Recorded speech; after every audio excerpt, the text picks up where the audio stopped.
പുന്നമട കായലിൽ കാരിച്ചാലിന്റെ തിരവോട്ടം തുടരുകയാണ്. പള്ളാത്തുരുത്തി ബോട്ട് ക്ലബിന്റെ കൈക്കരുത്തിൽ കാരിച്ചാൽ വീണ്ടും നെഹ്റു ട്രോഫിയിൽ ഇക്കുറിയും മുത്തമിട്ടു. ഫൈനലിലെ 4 വള്ളങ്ങളും 1 സെക്കൻഡിൽ താഴെ മാത്രം വ്യത്യാസത്തിലാണ് ഫിനിഷ് ചെയ്തത് എന്ന പ്രത്യേകതയുമുണ്ട്. ഫൈനൽ തുടങ്ങിയിരിക്കുന്നു.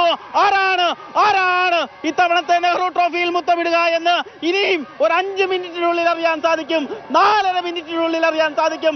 1-ാം ട്രാക്കിൽ നെടുഭാഗം, 2-ാം ട്രാക്കിൽ കാരിച്ചാൽ, 3-ാം ട്രാക്കിൽ വിയപുരം, 4-ാം ട്രാക്കിൽ നിരണം. അക്ഷരാർത്ഥത്തിൽ ഓളപ്പരപ്പിനെ തീപിടിപ്പിച്ച മത്സരം. ഫോട്ടോ ഫിനിഷ് എന്ന് പറഞ്ഞാൽ മതിയാവില്ല, അതിലും ചെറുത്. അതുകൊണ്ട് തന്നെ ആവേശം വാനോളം.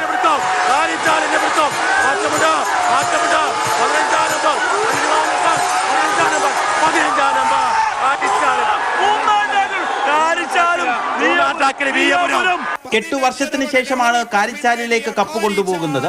ജലരാജാവിന്റെ 16-ാം കിരീടം പള്ളാത്തുരുത്തി വഴിയും.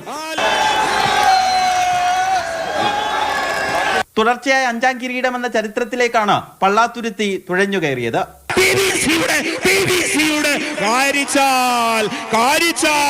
നെഹ്റു ട്രോഫിയുടെ ആരവം അടങ്ങും മുൻപ് ചാമ്പ്യൻസ് ബോട്ട് ലീഗിന്റെ തീയതി പ്രഖ്യാപിക്കുമെന്നാണ് വള്ളംകളി പ്രേമികളുടെ പ്രതീക്ഷ.